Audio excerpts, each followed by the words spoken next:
வணக்கம் நண்பர்களே, மற்றும் ஒரு கலந்துரையாடலில் உங்களோடு இணைந்து கொள்வதில் மகிழ்ச்சி. இன்றைக்கு நாங்கள் இலக்கியாவினுடைய பகுதி 2 பார்க்க இருக்கிறோம். அதுக்கு முதல்ல இளம் பெண்கள் இளைஞர்கள் இதை கட்டாயம் பார்க்கணும்னு நினைக்கிறேன். ஏனென்றால் அண்மை காலமாக இலங்கையின் வடபகுதியில் இளவயது திருமணங்கள் அதிகரித்திருக்கின்றன. இது அண்மை காலம் என்று சொல்லிடாது, மேலே இந்த யுத்த காலத்தையொட்டி இளவயது திருமணங்கள் மிக அதிகரித்திருக்கின்றன. அன்றைய காலகட்டங்களில் இந்த இயக்கத்துக்கெல்லாம் சேர்த்திருவார்கள் என்ற பயத்திலே எல்லாம் இளவயதிலேயே ஆண்களை திருமணம் கட்டி கொடுத்த ஒரு நிலைமை ஒன்று இருந்தது. ஆனால் அந்த நடைமுறை இன்றைக்கும் வடக்கு கிழக்கில் காணப்படுறதை நாங்கள் பார்க்கிறோம். அதைவிட இளைஞர்கள் யுவதிகள் தாங்களாகவே விரும்பி அந்த வயது உந்துதல் காரணமாக அவர்கள் திருமணத்தை நோக்கி தள்ளப்படுகின்றார்கள். இன்னும் சிலரிடையே திருமணம் ஒரு பெரிய அச்சீவ்மெண்டாக தங்களுடைய வாழ்க்கையில் தாங்கள் அடைகிற ஒரு முக்கிய நிலையாக திருமணத்தை பார்க்கிறார்கள். அதனால் இளவயது திருமணங்கள் இளவயது விவாகரத்துக்கள்லேயே முடிவடைகின்றன. என்றால் வாழ்க்கை அது தொடர்பான அனுபவங்கள் எல்லாம் இல்லாமல் திருமணத்துக்குள் செல்பவர்கள் அந்த திருமண பந்தத்திலிருந்து வெகு விரைவிலேயே வெளியில் வருவதை நாங்கள் பார்க்கிறோம். அப்போ இதுகளை தடுக்கிறதாக இருந்தால் இவர்கள் திருமண முறிவுக்கு வருகின்ற பொழுது அவர்கள் சில கை குழந்தைகளோடு திருமண முடிவுக்கு வருகின்றது. இப்போ இது சம்பந்தப்பட்ட இருவரையும் மட்டுமல்லாமல் குழந்தைகளையும் பாதிக்கிறதை நாங்கள் காண்கிறோம். இப்போ ஒரு பிரச்சனை என்று வந்தால் அந்த திருமணத்தை முடிவுக்கு கொண்டு வர வேண்டும். அதில் எந்த தவறும் கிடையாது. ஆனால் இருவருக்கிடையிலேயும் ஒத்து போகையில் என்றால் அதை கொண்டு வரும். ஆனால் நாங்கள் இளவயதில் செய்யக்குள்ள இந்த திருமண முறிவுகள் மிக கூடுதலாக அதிகரித்திருக்கிறத காண்றோம். இப்போ அந்த விஷயத்தை தான் இங்கே இதில் சம்பந்தப்பட்ட 2 பெண்கள், ஒன்று இலக்கியா, அடுத்தது மாலினி. இவர்கள் இருவருமே தங்களுடைய 18 வயதுகளில் ஓலெவல் முடித்து ஏலெவல் படிக்கின்ற அந்த காலகட்டத்தில் அல்லது ஏலெவல் படித்து முடித்தவுடன் திருமண பந்தத்துக்குள் சென்றவர்கள். இதில் மாலினி மார்க்கண்டனுடைய திருமணத்தை பொறுத்த வரைக்கும் கணவர் மிக பொறுப்புடன் நடந்து கொண்டதை நீங்கள் அவர்களுடைய பதவியிலேயே அறிந்திருக்கிறீங்க. மாலினியும் தன்னுடைய கணவர் மீது எந்த குற்றச்சாட்டையும் வைக்கல. அவர் இன்றைய வரைக்கும் தன்னுடைய பிள்ளைகளுக்காகவும் நடந்து முடிந்த திருமணத்துக்காகவும் அவர் தான் செய்ய வேண்டிய கடமைகளை பொறுப்புகளை செய்து கொண்டு வருவார். ஆனால் இலக்கியாவுடைய விடயத்தில் ஹரிபிரசாத் அவ்வாறு நடந்து கொள்ளவில்லை என்றதை நாங்கள் பார்த்துருக்கிறோம். இந்த 2 பெண்களுமே தங்களுடைய வாழ்க்கையின் 18 பருவத்தில் திருமணத்துக்குள் சென்றவர்கள். இருவருடைய திருமணமே வெவ்வேறு காரணங்களால், முரண்பட்ட காரணங்களால் அந்த பந்தத்திலிருந்து வெளியில் வர நிர்பந்திக்கப்பட்டிருக்கின்றது. இந்த விஷயத்தை இளம் சமூகம் புரிந்து கொள்ள வேண்டும். இவர்களுடைய இந்த நிலைமைகளை மட்டுமல்ல, வேறும் பல்வேறு பிரச்சனைகளையும் கருத்தில் கொண்டு இந்த இளவயது திருமணங்களை தவிர்க்கிறது மிக மிக அவசியம்.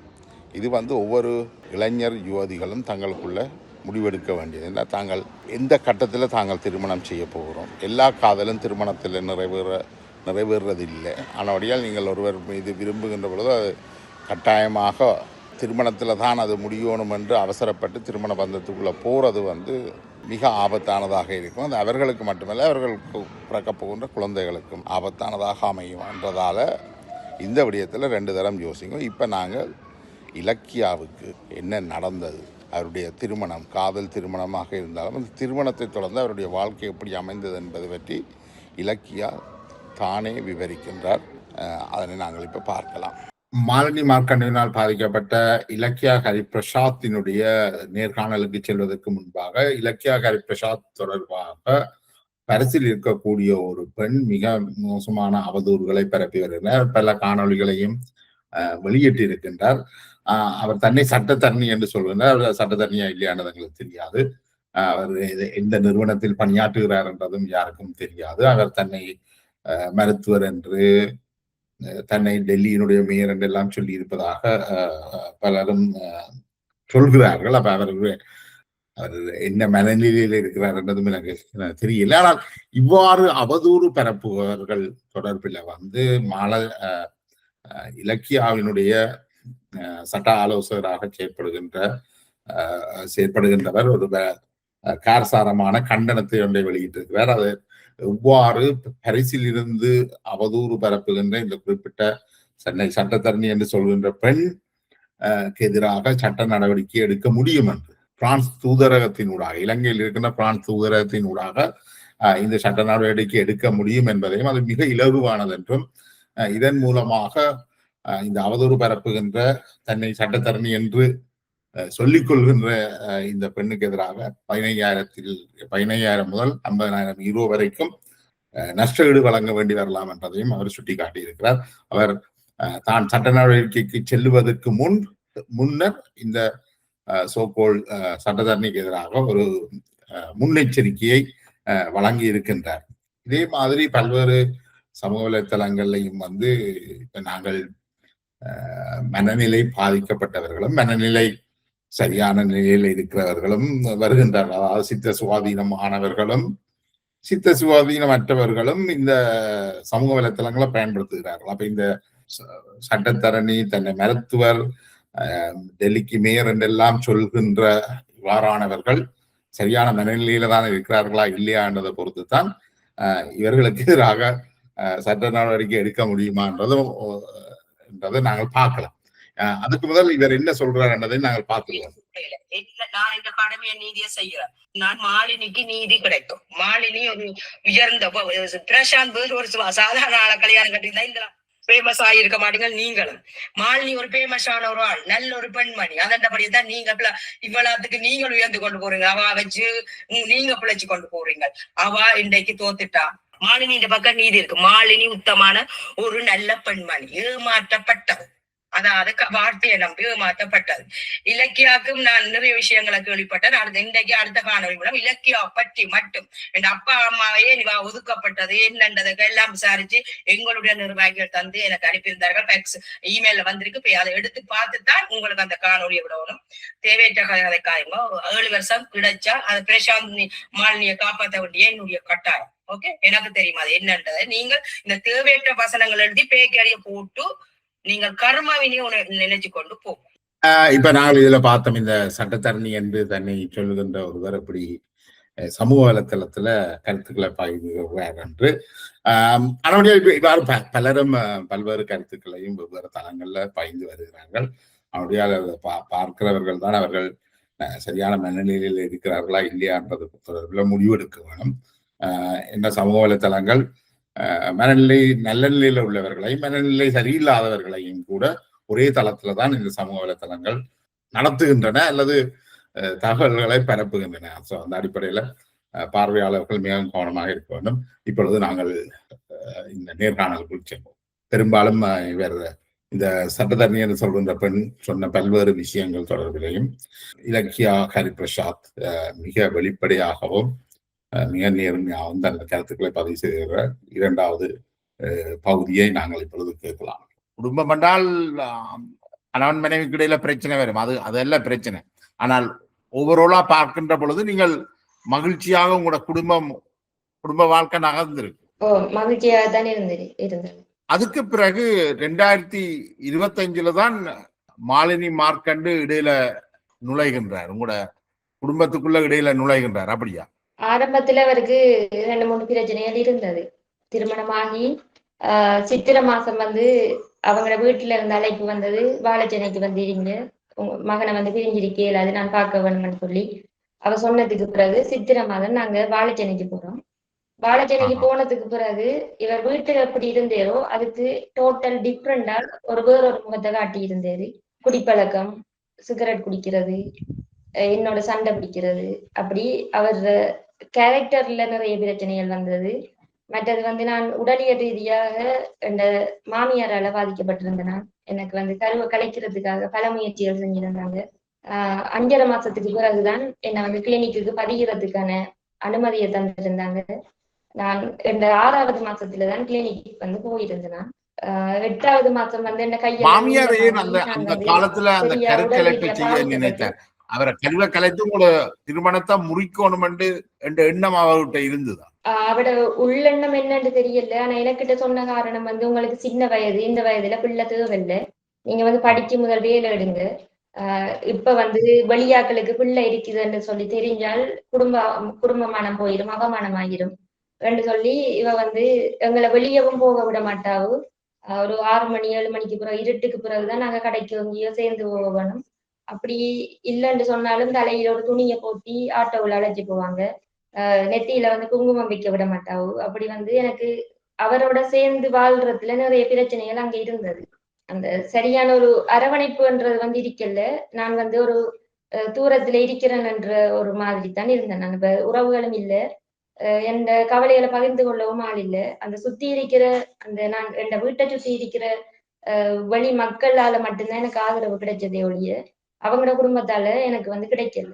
உண்மையிலேயே இது உங்களோட வாழ்க்கை வந்து ஏனையவர்களுக்கும் இதை பார்த்து கொண்டிருக்கிறவர்களுக்கும் தாயத்துல குறிப்பாக ஒரு பாடமா இருக்கணும். இந்த இளவயதுல நடக்கிற திருமணங்கள் எவ்வளவு மோசமான, என்ன சொல்றது, இளமைக்கால அந்த கவர்ச்சி வந்து வாழ்க்கைக்கு பலத்த நெருக்கடியை தர்றது மட்டுமில்ல, எதிர்காலத்தையும் நிறைய பாலடைச்சு கொண்டிருக்கின்றது. ஆனால் இந்த தாயார், உங்களுடைய மாமியார் கொடுமைப்படுத்துகின்ற அந்த சூழல்ல ஹரிபிரசாத் உங்களுக்காக நிக்க இல்லையா? அந்த அந்த காலத்துல வந்து பெருசா தாய்க்கு எதிர்த்து கதைக்கிற ஒரு பக்குவம் இருக்கல இருக்கு. மற்றது வந்து அவங்க சொன்ன விதம் எங்கட நன்மைக்காகன்றத வந்து மையப்படுத்தி சொல்லி இருந்தாங்க. மற்றது அந்த துன்பங்களை அனுபவிச்சது நான்ன்றதால அவருக்கு அது வலிக்கலையோ தெரியல. மற்றது வந்து என்ன வந்து கருக்கலைப்பு செய்யறதுக்கு ஒரு வைத்தியர்கிட்ட அழைச்சிட்டு போயிருந்தாங்க. அங்க வந்து 2 அதிர்ஷ்டம், அன்றைக்கு காலையில தான் அந்த வைத்தியரை அரெஸ்ட் பண்ணி கொண்டு வைத்தாங்க மட்டக்களப்பு டவுனுக்குள்ள ஒரு இடத்துல. அப்ப என்னை ஏத்தி போன ஒரு ஓட்டோக்காரால் வந்து நீங்க இதுக்கு அவர் அந்த இடத்துக்கு வரும்போது அவங்களுக்கு சுத்தி இருக்கிறவங்களுக்கு அது விளங்குமன்றதால அவங்களோட அம்மாவும் தானே என்ன கூட்டிட்டு போயிருந்தாங்க. அப்ப வந்து வேற ஒரு இடம் இருக்குது, அது வந்து ஒரு பொம்பளை டாக்டர், பிரச்சனை வராதுன்னு சொல்லி சத்துருக்கொண்டான் ஏரியாவுல இன்னொரு வீடு ஒன்றுக்கு என்ன கூட்டிட்டு போறாங்க. அவங்க நான் வந்து அழுது சத்தம் போடவும் போலீஸ் 2 பேர் வந்து பைக்ல ரோந்து போனாங்க. போகவும் டாக்டர் பயத்துல சொன்னா இவ வீக்கா இருக்கிறாவு, இவ கூட்டிட்டு போயிட்டு நீங்க சேலை நொண்டு போட்டுட்டு ஒரு நாள் விட்டு இன்னொரு நாள் கொண்டு வாங்க என்று சொல்லி சொல்றாங்க. அப்ப அதே மாதிரி அவங்க அண்டே என்ன செய்யலேன்னு போட்டுட்டு அண்டு காலையில 6 மணிக்கு வலிக்கிட்ட பயணம் நைட் 8:30 ஆயிடுச்சு நான் வீட்டை வரும் வரைக்கும். எனக்கு சரியான வேதனையாகவும் இருந்தது. நான் அனுபவிச்ச சித்திரவதைகளுக்கும் கணக்கும் இல்லை. பச்சை பப்பாசிக்காய் தான் எனக்கு கறி சமைச்சு தந்திருந்தாங்க. அன்னாசிக்காயை வெட்டி தருவாங்க. ஈச்ச மரத்தை நான் முழு ஈச்ச மரத்தை உணவுகள் தரப்பட்டது. அப்படி நிறைய விஷயங்கள் பரிசாதி மூலம் அந்த வயிற்றால போற மருந்துகள், அடுத்தது வந்து வீவா போத்தல் நிறைய ஒரு 4 போத்தலால நாட்டு மருந்து, இதெல்லாமே வந்து எண்ட கையில கூட தர மாட்டாங்க. கிழக்க பார்த்து நில்லு, காளி தாயாரே என்று சொல்லி அப்படித்தான் ஊத்துவாங்க. அந்த பிள்ளை வந்து சரியாயிரும் இல்லை, நான் வந்து சரியா குடிக்க மாட்டேன்ன்றதால எனக்கு வந்து அப்படியான வேலைகள் எல்லாம் நிறைய செஞ்சிருந்தாங்க. எனக்கும் வந்து எதிர்த்து கதைக்கிறதுக்குரிய இது சிச்சுவேஷன் அங்க இருக்கல. எந்த உறவுகள் இல்லை, எனக்கு ஆதரவா யாரும் இல்லை. நான் வந்து எல்லா சோழங்களையும் அம்மாவும் அம்மம்மாவும் தானே வந்தேன்னு சொல்றீங்க. உங்களோட அம்மாவும் அம்மம்மாவும் அவருடைய அவர் அம்மாவும் அம்மா, அவர் அம்மா அம்மம்மா, அவர் சித்தி என்று சொல்லுவேன் அவர். ஆனா அவர் அம்மாட அக்கா. இவங்க 3 பேரும் தான் அதுக்கு அவங்களுக்கு வந்து 3 பேருக்கு தான் இந்த விஷயங்கள் தெரியும். அவர் தங்கச்சி வந்து சின்ன பிள்ளையா இருந்தவர். ஆனா எல்லாருக்கும் வந்து அந்த விஷயங்கள் தெரிஞ்சிருந்தது. அந்த அந்த குடும்பத்தை தாண்டி எனக்கு வந்து வழியாக்களையும் தெரியாது. சுத்தி இருக்கிறார்கள் அறிமுகமும் இல்லை. நான் என்ன கையில போன் இல்லை, தொலைத்தொடர்பு இல்லை, எந்த உறவுகள் கதைக்கிறல்ல. அப்ப எனக்கு வந்து எந்த விதமான ஒரு இதுவும் சப்போர்ட்டும் வந்து இருக்கவும் இல்லை. என் வீட்டுக்கு பக்கத்துல இருந்தவங்க வந்து என்ன பார்த்து கடுமையா கவலைப்படுவாங்க. மத்தியானத்துல நான் சோறு சாப்பிட மாட்டேன், சீவலை சோடா அப்படிதான் சாப்பிட்டு கொண்டிருப்பேன். ஒரு சத்தான சாப்பாடு சாப்பிட மாட்டேன். அதை சொல்ல முடியாதது நிறைய துயரங்கள். அதுக்கு பிறகு அந்த உண்டை விட்டு ஒரு நாள் அழைச்சிட்டு வாங்கன்னு சொல்ல போலீஸும் போனதால அவங்களுக்கு பிரச்சனை ஆயிரும்ன்ற காரணத்தால அவங்க என் கணவரோட அனுப்பி வைக்கிறாங்க அந்த சத்ருகொண்டான் ஏரியாவுக்கு. அங்க போறேன் நான். என் நிலைமையை டாக்டர் பார்த்துட்டு நான் சரியா வீக்க அரிக்கிறேன், சத்து இல்லை, சாப்பாடு இல்லை, மெலிவு அரிக்கிறேன், எல்லாத்தையுமே அவ நினைச்சு கொண்டு அவ சொல்றா இவருக்கு வந்து ப்ளீடிங் நிறைய வரும், கருக்கலைப்பு செய்யக்குள்ள பிள்ளைய வந்து பிச்சு தான் எடுப்போம், அதால கற்ப பையையும் சிலவள் எடுக்க வேண்டி வரலாம், கற்பப்பை எடுத்த சிலவளோட வாழ்நாளையில குழந்தையில இல்லாம கூட போகலாம், இவரோட உயிருக்கு ஏதாவது ஆபத்து வந்தா கூட என்ன நீங்க காட்டி கொடுக்க கூடாது, செய்து விடுறதுல எனக்கு ஒரு பிரச்சனையும் இல்லை என்று சொல்லி இவ சொல்றா.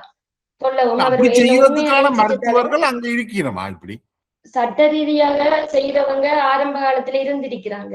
இப்ப என்ன மாதிரி எனக்கு தெரியல. ஆனா இவங்க வந்து அப்படியான ஒரு இடத்தை தேடி கண்டுபிடிச்சு என்ன கூட்டிட்டு போனவங்க. அவங்க அதுக்கான முழுமுயற்சியை நிறைய எடுத்திருந்தவங்க.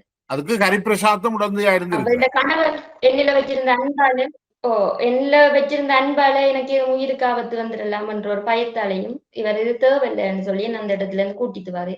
நான் ஆஹா. சரியா அழுறேன். என்ன உங்களுக்கு அப்படி அவமானமா இருந்தா என்ன ஒரு காட்டுலயாவது கொண்டு போய் விடுங்க, இல்லாட்டி என்ன விட்டுருங்க, நான் வீட்டை போறேன்.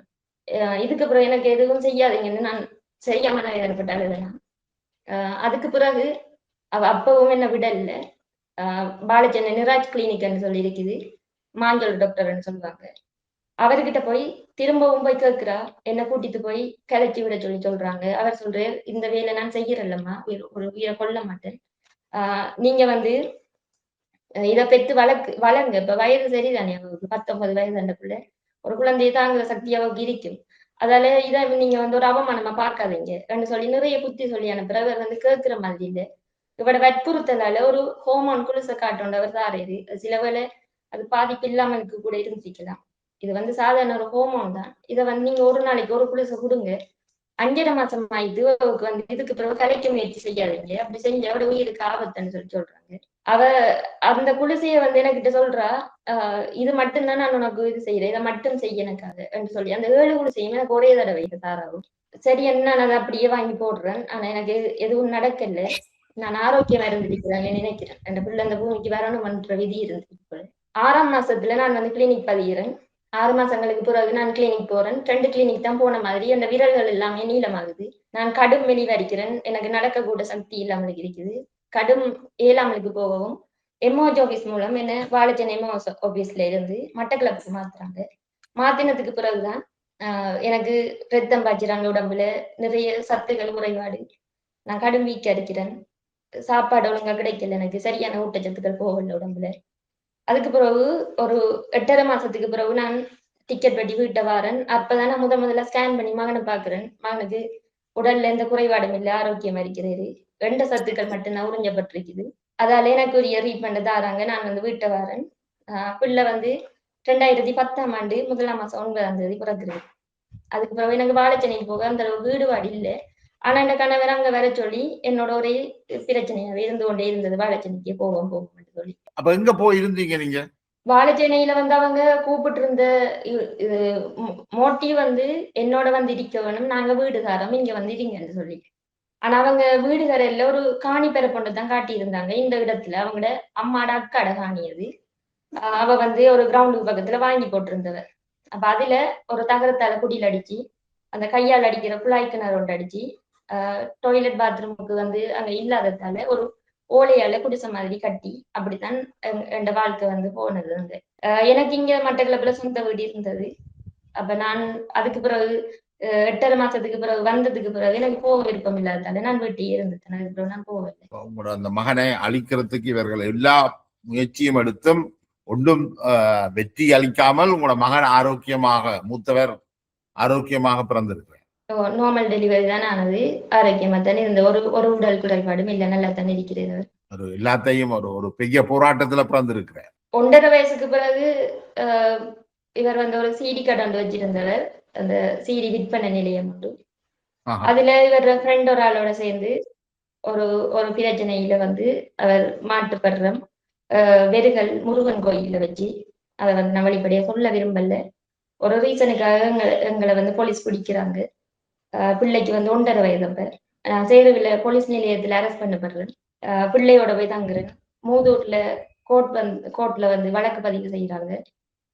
திருவோணமலை சிறைச்சாலையில வந்து நான் ஒரு 5-6 நாள் அப்படி இருந்துட்டு நினைக்கிறேன். அங்க இருக்கிறேன். இவர் வந்து ஒரு 14 நாள் இருக்கிறாரு. அறியாம செஞ்ச ஒரு பிள்ளை. நான் செய்தண்டு நான் ஒத்துக்கொள்றேன், அவர் செய்தண்டு அவர் ஒத்துக்கொள்றேன். அப்ப குடும்பத்தோட 2 பேரையுமே கொண்டு போய் அடைக்கிறாங்க. எங்களுக்கு அதுல விளக்கம் விளைவு எதுவுமே விளங்கல. அந்த வயதுல அப்ப வந்து மீடியா எல்லாம் குறைவா இருந்ததாலையும் எல்லாரையும் போனும் இருக்காததால அந்த தகவல் வெளியே வரல. அப்ப நாங்க திருவோணமலைக்கு ஒவ்வொரு 3 மாதத்துக்கு ஒரு தடவை அப்படி நாங்க கோர்ட்டுக்கு வழக்கு கண்டு போய் வரோம். எங்களோட வாழ்க்கை தொடருமா, எங்களை வந்து வெளியே விடுவாங்களா, எங்களோட வாழ்க்கை எப்படி ஆகுமன்ற ஒரு போராட்டத்திலேயே ஒரு 7 வருஷங்கள்கிட்ட அதுல கடந்து போயிருக்குது. அந்த போராட்டங்களுக்குள்ளேயும் எங்களுக்குள்ள இன்னும் நிறைய பிரச்சனைகள் வந்திருக்குது. இந்த 1.5 வயது இருக்கும்போது இந்த பிரச்சனை வந்தது காரணம் காட்டி திரும்ப வாழைச்சேனைக்கு என்ன கூப்பிடுறாங்க. உங்களுக்கு இங்க இருக்கிறதுக்கு வந்து பிரச்சனை, நீங்க வந்து எங்களோட இருந்தாதான் சேஃபா இருக்கீங்க, அங்க வாங்கன்னு சொல்லி திரும்பவும் நான் பிள்ளைக்கு 1.5 வயது இருக்க திரும்பவும் வாழைச்சேனைக்கு போறேன். திரும்ப வாழைச்சேனைக்கு போன டைம் வந்து பிள்ளைக்கு 2 வயது இருக்கும்போது திரும்ப அவருக்கு வேறொரு பெயர் ஒன்று ஏற்படுது, ஒரு சிங்கள பிள்ளையோட முன்னேறிய பிள்ளையோட. இங்க போட்டிருந்த அதே சிடி கடையை அவர் வந்து வாழைச்சேனையில போட்டிருக்கிறாரு. போன் மூலம் தொடர்பு கொண்டு அந்த பிள்ளை ஒரு சிங்கள பிள்ளை, சிங்களத்துல அவர் கதைக்கிறாரு வந்து. எனக்கு தெரியாது, என்ன நான் வீட்டுல வேறொரு வீட்டுல இருக்கிறேன், கடையில வந்து அவர் இருக்கிறாரு. கடையில என்ன நடக்குதுன்னு தெரியாது. கேட்கும்போது நான் சிடி ரைட் பண்றேன், கொஞ்சம் வேலையா இருக்குது, லேட் ஆகுது, கடை மூட, நீ நித்திர உள்ளு அப்படி காரணங்கள் சொல்லிட்டு இவர் வந்து வீட்டுக்கு வராமலுக்கு தவிர்த்து கொண்டிருக்கிறாரு. அந்த பிரச்சனை நடந்த ஒரு கொஞ்ச காலத்துக்கு பிறகு அவர அம்மா தங்கச்சி மூலம் எனக்கு தெரிய வருகுது, இப்படி ஒருத்தரோட கதைக்கிறாரு வருகிறது. அவங்கதான் வந்து தெரியப்படுத்துறாங்க. ஆனா அவ வந்து என்னோட எந்த விதமான ஒரு பேச்சுவார்த்தையும் வைக்கல. அவ வந்து கதைக்கிறது என்னோட வாசலுக்கு வெளியால தான் நிக்கிறா. அவர தங்கச்சி மூலம் கொண்டு வந்து காட்டுறாங்க. அப்படி ஒரு ஒரு பிள்ளையோட பக்கத்துல நிக்கிறது அந்த போன் மூலம் ஒரு எடுத்த போட்டோ உண்டு. கொஞ்சம் பார்த்து கொள்ளுங்க, இந்த பிரச்சனை இப்படி இவர் வந்து வேற ஒருத்தரோட கதைக்கிறேன்ற தகவலை மட்டும் சொல்லிட்டு போறாங்க. அதுக்கு பிறகு நிறைய போராட்டங்கள். நான் வந்து என்ன தெருவில் வச்சு அடிக்கிறேரு, சித்திரவதைப்படுத்துறாரு, இவ்வளவோ பிரச்சனைகள். நான் வந்து சண்டை பிடிச்சிட்டு குடும்பம் வழிக்கு போறேன், பிறகு திரும்ப வந்து என்ன கூட்டிட்டு வர்றாரு, திருப்ப பிரச்சனை, இப்படி இப்படி என்ன தேவையில்லைன்றாரு, நீ வந்து வாழ்க்கையில தேவையே இல்லைன்னு அப்படி நிறைய பிரச்சனை ஆகுது. எந்த சொந்தக்காரர்கள் வந்து கதைக்கிறாங்க அவரோட, இல்ல இந்த முகத்தை பார்க்காம கூட வெளியே போக சொல்றது, பிள்ளைய என்னையும் தேவையில்லைன்னு அனுப்புறாரு, அப்படி எங்களுக்குள்ள பிரச்சனைகள் நிறைய வருது.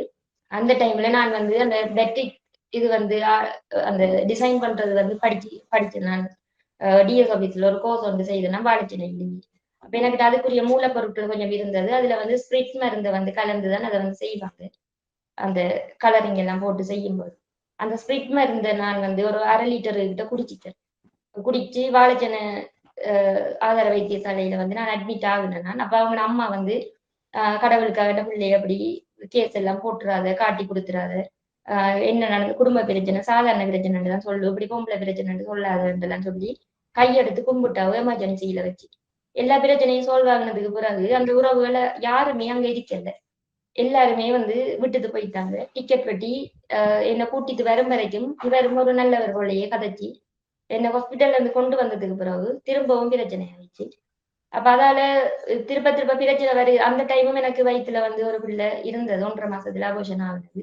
இந்த இந்த ஏக்கத்தாலையும் பிரச்சனைகளாலையும் நான் போய் வந்தது போக்குவரத்து, வாழைச்சேனையில குருமன் வழிக்கு போய் வர்றது, அப்படியான பிரச்சனைகள்ல அந்த கரு வந்து எனக்கு கலைஞ்சிச்சு.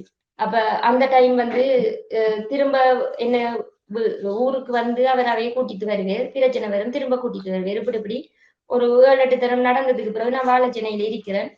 பிள்ளைக்கு வந்து 3 வயசு ஆயிடுது. அப்ப நான் பார்த்தேன் பிள்ளையோட படிப்பை பார்க்கணும், இப்படியே சண்டை பிடிச்சிட்டு இருந்தா பிள்ளையோட வாழ்க்கை வந்து பழுதா போயிடும் என்று சொல்லிட்டு நான் மட்டக்களப்புக்கு போக போறேன்னு சொல்லி சாமான் எல்லாமே எடுத்து அவர் தான் நேர்த்தி எல்லாம் தாரேரு, நான் வந்து பார்ப்பேன், நீ போன்னு சொல்லி என்ன மட்டக்களப்புக்கே திரும்பவும் அனுப்பி வைக்கிறேன். அதுக்கப்புறம் நான் மகனை 3 வயதுல இருந்து அவர் வந்து தை மாதம் பிறந்ததால நான் அவர் வயது அடிப்படையில இலங்கை சட்டத்துல வந்து ஸ்காலர்ஷிப் எழுதுறது எல்லாத்தையுமே இதா வச்சு அவருக்கு அந்த வயதுல சேர்த்ததான அவர் படிப்பை சரியா கொண்டு போகலாம்ன்ற காரணத்தால சரியா 3 வயதுல நான் வந்து அவரை பாலர் பாடசாலையில் சேர்க்கிறேன். இவரை பத்தின இந்த சிந்தனையும் இல்லாமலுக்கு நான் பிள்ளைய வந்து கிளாஸுக்கு கொண்டு வர்றது, படிப்பிக்கிறதுன்ற அந்த ஒரு நோக்கத்தோடய இருக்கிறது. அதுக்கு பிறகு ஒரு 4 மாசங்களுக்கு பிறகு கடிதம் மூலம் தொடர்பு கொள்றாரு. அங்கே பக்கங்கள் இருக்கிற ஒரு கடிதம் ஒன்று எழுதுறாரு, எல்லாத்தையும் டீட்டெயிலா எழுதுறாரு, தன் வாழ்க்கையில நடந்த பிரச்சனைகள், நான் நீ இப்படி தவறு செய்ய மாட்டேன், நீ என் பிள்ளையும் தான் முக்கியம், நான் வந்து உன்னோட சேர போறேன்னு சொல்லி ஒரு லெட்டர் ஒன்று எனக்கு எழுதி போஸ்ட் பண்றாரு, வீட்டுக்கு போஸ்ட் வந்து வருகுது. அப்ப அதுல வந்து கீழே மென்ஷன் பண்றாரு, என்னோட சேர்ந்து வாழ விருப்பமா இருந்தா இந்த நம்பருக்கு என்ன தொடர்பு கொள்ளும். என்னன்னு சொன்னா முதல் மாதிரி இப்படி வசதிகள் வந்து குறைவாத்தான் இருந்தது, போன் வச்சிருக்கிறது எல்லாம் வந்து ஏதாவது இதுகள்லாம் இருக்கும். அப்ப போன் நம்பரை வந்து எழுதி விடுறேன், இதுதான் என் நம்பர், இதுக்கு வந்து நீ என்னோட சேரணும்ன்ற ஆசை இருந்தா நீ வந்து இதுக்கு போன் எடுக்க சொல்லி. அப்ப நான் அந்த நம்பருக்கு கால் எடுத்து சொல்றேன், எனக்கு வந்து சிடி கடையில திரும்பவும் நீங்க அந்த சிடி அதுகளுக்குள்ள போகணும். அந்த சிடிக்கு வந்து முதல் போட்டு கொடுக்கும்போது பிள்ளைங்க கையில இருந்த காப்பு, கை செயின், எண்ட தோடு எல்லா நகைகளையும் வந்து போட்டுத்தான் கொஞ்சம் கொஞ்சமா அந்த கடைகளுக்கு போட்டனாங்க. மற்றது வந்து ஆஹ் சில இதுகள்ல வந்து அவர் கம்ப்யூட்டர் வாங்கின இருக்கட்டும், அப்படியான முதல் வந்து அதுல தேங்கி போய் நிக்குது. அப்ப எனக்கு வந்து அதுல ஈடுபாடு இல்லை. சில்லறைய காசு வருகுது, முதல்ல மொத்தமா போடுறோம், அப்படி வாழ்க்கையில பிரச்சனை வருகுது. அந்த கடை வந்து நமக்கு தேவையில்லை, அந்த கடையால தானே இந்த பிரச்சனை வந்தது, அதனால இந்த கடையை விட்டுட்டு நீங்க வாரதா இருந்தா மட்டும் வாங்க, அப்படி இல்லாட்டி எனக்கு வாழைச்சேனைக்கு வர இல்லாது என்றதை நாங்க தெளிவுபடுத்தி போன்ல சொல்றேன். அப்ப அவர் கடையில இருக்கிற எல்லாத்தையுமே வித்துட்டு ஒரு 13,000 ரூபாய் காசு மட்டும்தான் அதுல மிஞ்சி இருந்தது. அந்த காசை எடுத்துட்டு அவர் வந்து திராய்மடுவுக்கு வாராரு. அப்ப அப்பதான் உங்களுக்கு அதுக்கு பிறகுதான் உங்களுக்கு 2வது பிள்ளை உருவாகுதா? இப்போ 2வது பிள்ளை வந்து 2014ஆம் ஆண்டு 5ஆம் மாசம் 9ஆம் தேதி பிறந்தவர். 2வது பிள்ளை வயிற்றுல இருக்கிறதுக்கு முதல் இவர் சீடி கடையில இருந்து வந்ததுக்கு பிறகு தொழிலுக்காக ஆஹ் இது செய்யறது என்ன பேக்கரி ஆட்டோன்ல ஒரு பேக்கரியில வேலைக்கு வந்து சேர்றது. வேலைக்கு சேரும் போது இவருக்கு சேலரி வந்து அன்றைய ஒவ்வொரு நாளும் வந்து கமிஷன் படி கொடுப்பாங்க. அப்ப அதுல முதல் நாள் 90 ரூபாய், 110 ரூபாய், 160 ரூபாய், 300 ரூபாய் அண்டு இவர் ஒவ்வொரு நாளும் அவர முயற்சியால கொஞ்சம் கொஞ்சமா கூடி ஒரு 600 ரூபாயில இருந்து 1000 ரூபாய் வரைக்கும் ஒரு நாளைக்கு 1000 ரூபாய் வர அளவுக்கு அவர் வந்து முன்னேற்றம் ஆயிட்டு அந்த பேக்கரியில இருந்து இன்னும் ஒரு நல்லா செய்யக்கூடிய ஒரு பேக்கரிக்கும் அவர் வந்து வேற ஒரு வேலைக்கும் போறது. பேக்கரி ஆட்டோ தான் ஓடிக்கொண்டு இருக்கிறது. அந்த டைம்ல ஒரு பேக்கரிக்கு போற டைம்ல திரும்ப இன்னொரு பெண்ணோட பழக்கம் வருது. அந்த பெண் வந்து திருமணமாகி 1.5 வயசு குழந்தை இருக்குது. அப்ப 1.5 வயசு குழந்தையோட இருக்கிற ஒரு பிள்ளையோட வந்து இவருக்கு திரும்ப தொடர்பு ஏற்படுகிறது. அந்த அந்த அவருக்கு தொடர்பு அந்த வந்து அந்த எனக்கு பெண்ணுக்கு தெரியாது. கணவர் இருக்கிறாரா? அந்த வீட்டுக்கு அந்த பிள்ளையினுடைய கணவர் வந்து வெளிநாட்டுல சவுதி ஏதோ ஒரு நாட்டுல இருக்கிறது போல. அந்த பிள்ளை வந்து அவங்க அப்பா அம்மா தம்பியோட இருக்கிறாவு. அவருக்கு வந்து ஒரு 1.5 வயசு பிள்ளை இருக்குது. எனக்கு இப்பதான் என்று தெரியாது. ஆனா போன் மூலம் அவங்க கதைக்கிறாங்க. போன் வந்தாலும் ஆஹ் நான் ஆன்சர் பண்ணினா அது கதைக்கிறல்ல. எனக்கு வந்து அவட டீட்டெயில் தெரியாது. ஆனா அந்த பிள்ளை வந்து என்னோடைய ஃப்ரெண்டா கதைச்சி வீட்டையே வந்து என் மகன் 2வது மகன் பிறந்து 2வது மகனுக்கு 1 வயது பர்த்டே கொண்டாடும் வரைக்கும் அந்த பிள்ளை வந்து எங்கட வீட்டை சகஜமாகவே வந்து போன ஒரு பிள்ளையா இருந்தது. எனக்கு வந்து அது பெரிய ஒரு ஷாக்கிங்கா இருந்தது. அந்த பிள்ளையோட தம்பியோட்ட ஓடிக்கொண்டிருந்தவன் நான் இந்த மகனை கிளாஸுக்கு கொண்டு வைத்து வரக்குள்ள அக்காட போன் வேலை செய்யுது இல்லைன்னு சொல்ல இன்னொரு நம்பர் இருக்கு எடுத்து பாருங்கன்னு சொல்லி நம்பரை தரக்குள்ள நான் அந்த நம்பரை பாக்குறேன். அது வந்து ரோங்கோல் வர நம்பர். ரெண்டையும் கனெக்ட் பண்ணி பாக்குறேன். சரியான நம்பரை தான் இருக்குது. அப்ப அதுக்கு பிறகு கேட்டதுக்கு பிறகுதான் ஓ இந்த பிள்ளைன்றதை ஒத்துக்கொள்றது. அப்ப அது வரைக்கும் வந்து அவர் அந்த பிள்ளையோட தவறான முறையில கதைச்சு கொண்டு வந்திருக்கிறார். அந்த பிள்ளையும் எனக்கு வந்து ஒரு நண்பி வந்து என்னோட கதைச்சு கொண்டே எனக்கு துரோகம் பண்ணி இருந்திருக்கிறார். எனக்கு அதை வந்து தாங்கவே இல்லாமலுக்கு அவ்வளவு இது. அந்த பிள்ளை வயிற்றுல இந்த மகன் 2வது மகன் வயிற்றுல இருக்கும் போது ஒரு கோல் வந்தாலோ இல்லாட்டி ஒரு விசேஷங்கள் என்னையோ கதைக்குள்ள விட கோல் வரும்போது எங்களுக்குள்ள சண்டை வரக்குள்ளெல்லாம் அவர் வந்து தண்டனை எனக்கு தண்டனை நான் கேட்டாலோ என்ன செஞ்சாலோ அதுக்கு உரிய அடி நான் வாங்குறேன். என்ன கெட்ட வார்த்தைகளால திட்டுறதுல இருந்து நான் அந்த பேக்கரி ஆட்டோவுல பானை மட்டும் விற்காமலுது அதுல வந்து இடியப்பம் புட்டு காலை சாப்பாடுகளை செய்து வச்சா நமக்கு வந்து அதுல கொஞ்சம் லாபம் வரும் நம்மட சாப்பாடுகளை செய்யக்குள்ள. அதே மாதிரி பின்னேற நேரங்கள்ல பருப்பு வடை உளுந்து வடை இடியப்ப உடர் அதுகள் எல்லாம் வந்து நான் செய்து கொடுத்து கொண்டிருந்தேன். அப்ப அந்த அந்த நேரமும் வந்து நான் அடி அவ்வளவுத்தையும் வாங்கி கொண்டும் அவருக்குரிய உதவிகளை நான் செஞ்சு கொடுத்து கொண்டுதான் இருந்தேன்னா மூத்த மகனுக்கு அடி விழக்கூடாதுன்றதுக்காக நான் அவ்வளவு அடியை தாங்கிட்டு பிள்ளை வயிற்றோடையும் பிள்ளைக்கு வந்து ஒரு அடியும் விழாமலுக்கு அவ்வளவு நான் வேதனைப்பட்டு அடி வாங்கி இருந்திருக்கிறேன். பிழையே செய்யாமலுக்கு நிறைய இடத்துல நான் தண்டிக்கப்பட்டிருக்கிறேன். இந்த வாழ்க்கைக்குள்ள வந்துட்டு நம்ம விட்டு போகக்கூடாதுன்றதுக்காக அவ்வளவு இது செஞ்சிருக்கிறேன். சண்டை பிடிப்பேன் எல்லாம் செய்வேன். ஆனா இவரை விட்டு பிரியணும் என்று நான் இது செஞ்சு போகல. அப்ப உடனே மட்டக்களப்பு போலீஸ்ல போய் கம்ப்ளைண்ட் பண்ணி இருந்தேன். இப்படி இந்த பிள்ளையால வந்து எனக்கு பிரச்சனை பிறகு அதை வந்து நீங்க எடு நான் அதுக்கு பிறகு அந்த பிள்ளையோட கதைக்க மாட்டேன்னு சொல்லி நான் அந்த கேஸை வந்து வாபஸ் வாங்கியிருந்தேன். இது வந்து மட்டக்களப்பு பெரிய போலீஸ்ல வந்து கொடுத்திருந்தேன். அப்ப அதுக்கு பிறகு 2வது மகன் பிறந்த நேரம் வந்து இவர் ஓட்டோ ஒன்று வாங்கணும். ஒரே பேக்கரி ஆட்டோவில் தான் ஓட்டுறேன். அதால நான் வந்து ஓட்டோ ஒன்று வாங்க போறேன்னு சொல்லி சொன்னேன். அந்த டைம் வந்து 1000 ரூபாய் சம்பளம்ன்றதால அதுல வந்து ஒரு 600 ரூபாய் காசை வந்து சீட்டு மாதிரி கட்டி வந்தவர் சேமிப்பு மாதிரி 300 ரூபாய் 2 சீட்டு கட்டுறது. அப்ப 600 ரூபாய் கட்டினா மிச்சம் 400 ரூபாய். அந்த காலத்துல வந்து கொஞ்சம் விலைவாசிகள் குறைவாத்தானே இருந்தது. ஒரு அரிசி வந்து ஒரு கொத்து வாங்குறேன்னா 50 ரூபாய், மீன் 50 ரூபாய், மற்ற சாமான்கள் எல்லாம் 20 ரூபாய் 10 ரூபாய் அப்படி அந்த விலைகளுக்குள்ளேயே வாங்கி அங்கர் வந்து 245 ரூபாய் அப்படித்தான் இருந்தது விலைகள். அப்ப எங்களுக்கு அந்த 400 ரூபாய் காசுக்குள்ள நாங்க இன்றைக்கு பால் எங்களுக்கு வாங்கினா நாளைக்கு பிள்ளைக்கு வாங்குவோம், நாளை என்ன கரிசை வாங்குவோம், எது முடிக்குதோ அந்த சாமான்களை வாங்கி அந்த 400 ரூபாய்க்குள்ளதான் நாங்க வந்து ஒரு கஷ்டப்பட்ட நெருக்கடிக்குள்ள வாழ்ந்தனால அந்த சேமிப்பொண்டை வச்சு கொண்டிருந்தாங்க. அப்ப அந்த சேமிச்சு வந்த காசு வந்து ஓட்டோ வாங்குவோம் என்ற ஒரு முடிவுக்கு வந்து ஓட்டோ வாங்குறதுக்கு போகக்குள்ள அந்த டைம் வந்து ஜனாதிபதி எலெக்ஷன் வந்து நடந்து மைத்ரிபால சிறிசேன வந்து ஜனாதிபதியை வாரேறி அப்ப ஓட்டோவுக்கு வாகனங்களுக்கு விலை கூட போகுதுன்ற ஒரு கதை வந்து வெளியே வருது. அப்ப நம்ம எடுக்க இருக்கக்குள்ள விலை கூடுதே என்று சொல்லிட்டு வேற சீட்டு வாரத்துக்கு ஒரு 1.5 மாசம் அப்படிதான் தவணை இருக்குது. அப்ப அதுக்கிடையில எடுக்கணும்ன்றதுக்காக 1 லட்சம் ரூபாய் காசை வந்து வட்டிக்கு வாங்கி இவருக்கு ஆட்டோ வந்து நாங்க வாங்குறோம், இந்த சீட்டு காசை எடுத்து தாரோம்னு சொல்லி. ஆனா அந்த சீட்டு எடுக்க போகிட்டவா அந்த சீட்டுக்கு உரியவ வந்து ஏமாத்துறாவு, சீட்டை வந்து நான் நிப்பாட்டுறேன், உங்களுக்கு கட்டின காசை தான் தருவேன்னு சொல்லி. அப்ப அதால வந்து அது கொஞ்சம் கொஞ்சமா சில்லறை சில்லறையா வாங்கப்பட்டு அந்த காசு வந்து அப்படியே இல்லாமலே போகுது. அதால நாங்க வந்து கஷ்டத்துக்குள்ள வாரோம். இந்த காசு மாறி தந்தவங்க வந்து எங்களோட பெரியம்மா தான். அப்ப அவ வந்து காசை கேட்டு நெருக்கடிப்படுத்துறாவு. அப்ப நெருக்கடிப்படுத்துறோன்னு வேற ஒரு வழியும் இல்லாமலுக்கு நாங்க லோன் எடுத்து கொடுக்குறோம். ஃபர்ஸ்ட் 25,000 எடுத்து கொடுக்குறோம். 2வது தரம் கட்டு நெருக்கடிப்படுத்துறோம். இன்னொரு 25,000 எடுத்து கொடுக்குறோம். அந்த 50,000த்துக்கும் லோன் கட்டி கொண்டிருக்கக்குள்ள இங்கால லீசிங் காசு வருகுது. லீசிங் காசை கட்டுறோம். லீசிங் காசு வந்து இறுகி போகக்குள்ள லோன் ஒன்று எடுத்து லீசிங்கை கட்டுறோம். அந்த லீசிங்குக்கு வட்டி இப்படி மாறி மாறி ஒரு 4-5 லோனுக்குள்ள நாங்க போய் சிக்கிறோம். அப்ப இவர் ஆட்டோ எடுத்ததால வந்து லாபம் வந்தது 4,000 3,500 ஒரு நாள் சம்பளம் வந்ததா இருந்தாலும் 1000 ரூபாயில இருந்து இன்க்ரீஸ் ஆகினா கூட எங்களுக்கு வந்து இந்த லோன் பிரச்சனை ஒன்று இருந்ததால எங்களுக்கு சமாளிக்கலாம் போகுது. அந்த டைம் வந்து எனக்கு 2018ஆம் ஆண்டு 3வது மகன் பிறக்கிறாரு. பிறக்கும்போது இப்படி பிரச்சனை ஒன்றும் வரல எங்களுக்கு. ஆனா கடும் ஒரு கஷ்ட நிலைமைக்குள்ள போறோம். கடுமையா வேலை செய்யறோம். பிள்ளை வந்து பிறக்கிறதுக்கு ஒரு கிழமை வரைக்கும் நான் அடுப்பு வைக்கையிலே இருக்கிறேன். பிறந்ததுக்கு பிறகும் நான் வந்து எல்லா வேலைகளும் செய்யறேன். சாப்பாடுகளை வந்து செஞ்சு கொடுக்குறேன். எங்களால் எவ்வளவு முடியுமோ நான் வந்து அந்த அளவுக்கு நாங்க 2 பேருமே கஷ்டப்பட்டு உழைக்கிறோம், ஒற்றுமையா இருக்கிறோம். அது மாதிரி குடும்பத்துல சந்தோஷம் இல்லாமலுக்கும் இல்லை. வேலை விட்டு வர டைம்கள்ல நாங்க வெளியே போறோம், பீச்சுக்கு போறோம், பார்க்குக்கு போறோம், சுத்தி திரியிறோம், பிள்ளைகளை வந்து சந்தோஷமா பார்த்து கொள்றது. அதே மாதிரி கடைசி பொடியன் பிறக்கும் போது இந்த 2வது பிள்ளைய ஃபுல்லா பால் அடிச்சு கொடுக்கறதுல இருந்து பார்த்து கொள்றதுல இருந்து எல்லா வேலையும் செய்யறது. எனக்கு வந்து பிள்ளை பருவுல இருந்து அந்த உடுப்பு கழுவி தரத்துல இருந்து சகல உதவியும் செய்யறது. அவ்வளவு பாசமா பார்த்து கொள்றது. இந்த வாழ்க்கையில நீ கஷ்டமே இல்லைன்ற மாதிரி அவ்வளவு பாசத்தை காட்டுறது. எங்களோட குடும்பத்துக்குள்ள சண்டையும் இல்லை, எந்த பிரச்சனையுமே இல்லாம இந்த வாழ்க்கை சந்தோஷமா மாறுறதுக்கு பிறகு. அப்ப அந்த டைம்ல தான் 2018 மகன் பிறந்து சரியா 1 வருஷமாக போகுது. மகனுக்கு 9 மாசம் இருக்கும்போது எங்கட அம்மா அப்பாவோட இந்த குடும்ப பிரச்சனையில காரணம் காட்டி இவர் வந்து எங்கட அம்மா அப்பாவோட வந்து சின்ன சண்டை ஒன்று வருகிறது. அப்ப நான் வந்து இவற்ற பக்கம் தான் நான் நிக்கிறேன். அப்ப வீட்டுல இருந்து போற ஒரு சிச்சுவேஷன் ஒன்று வருகிறது. அதுக்கிடையில அவர் கட்டாருக்கு போறதுக்கு ஒரு ஏஜென்சி கிட்ட கதைக்கிறது. கேட்கும் போது எந்த பெர்மிஷன் கேட்கல.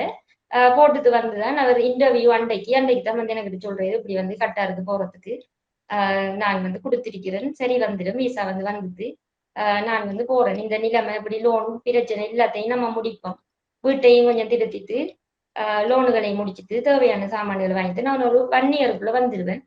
நீ வந்து பிள்ளைகளை பார்த்துக்கொள்ளு, தனியா இருந்து பார்த்துக்கொள்ளுன்னு சொல்றாரு. அப்ப நான் அழுறேன், தேவையில்ல போக வேணான்றேன். குடும்ப சூழ்நிலை காரணமா சரி அவர் அந்த முடிவு எடுக்கிறேன் என்று சொல்லி நான் வந்து அதுக்கு சம்மதிக்கிறேன். கட்டாருக்கு போறதுக்கு இருக்கும்போது வீட்டுல பிரச்சனையும் பாரு. இவர் என்ன செய்யறது, இங்க இருந்தா உனக்கு பாதுகாப்பு குறைய, சண்டையும் பிரச்சனையும் இருக்குது, நீ போய் ஊர்ல குருமன் வெளியில போயிடுன்னு சொல்லி 2019ஆம் ஆண்டு குருமன் வெளியில கொண்டு போய் என்ன வீட்டை விடுறாரு. பிள்ளைகளையும் ஸ்கூல் மாத்திட்டு நான் வந்து குருமன் வெளிக்கு போறேன். அங்க போய் அங்க 2019 3ஆம் மாசம் 27ஆம் தேதி இவர் வந்து வெளிநாட்டுக்கு போறாரு. அது வரைக்கும் ஊர்ல தான் இருக்கிறோம். கொரோனா டைம் வந்து ஒரு 8 மாச காலம் நிக்கிறாரு. அதே மாதிரி 2021ஆம் ஆண்டு 3 மாசம் லீவ்ல வராரு. 2022 1.5 மாசம் லீவ்ல வந்து நிக்கிறாரு. 2023 எங்களுக்கு இரட்டை கரு வந்து வயிற்றுல தங்கி அந்த கரு வந்து அபோஷன் ஆகுது. அதால 2023 8ஆம் மாசம் வந்து திரும்பவும் கட்டாருக்கு போறதுக்கான முயற்சி எடுக்கிறாரு. அவர் வந்து எக்ஸிட் ஆகி வந்ததால திரும்ப கட்டாருக்கு போறதுக்காக வெளிநாட்டுக்கு போறதுக்காக காசு வந்து ஒரு 8.5 லட்சம் ரூபாய்க்கு செலவாகுது. அந்த 8.5 லட்சத்தையும் கடன் வாங்கி நாங்க போறோம். அந்த கடன் வந்து எங்களுக்கு ஒரு வட்டி கடனா இருக்குது. திரும்பவும் முடிச்ச பிரச்சனை எல்லாமே, வெளிநாட்டுக்கு போய் முடிச்ச பிரச்சனை எல்லாமே திரும்ப மீண்டு வந்த மாதிரி இவருக்கு ஆட்டோ லீசிங் ஒன்றும் இந்த 49,000 ரூபாய் வட்டி கடன் ஒன்றும் இருக்குது. மற்றபடி நோமலா வீட்டுக்குரிய தேவைகள், வீடு, வீட்டுக்குரிய சாமான்கள், சந்தோஷம் எல்லாமே எந்த குறையும் இல்லாமல் எங்களுக்கு போய்கொண்டிருக்குது. 2023 8ஆம் மாசம் இவர் வந்து இந்த வீட்டுல இருந்து வேலைக்கு வந்ததால அவர் வந்து 2024 வீட்டுக்கு வரல, லீவுக்கு வந்து வரல. 2025 வந்து இவங்களோட பிரச்சனை வந்து ஸ்டார்ட் ஆகுது திரும்ப.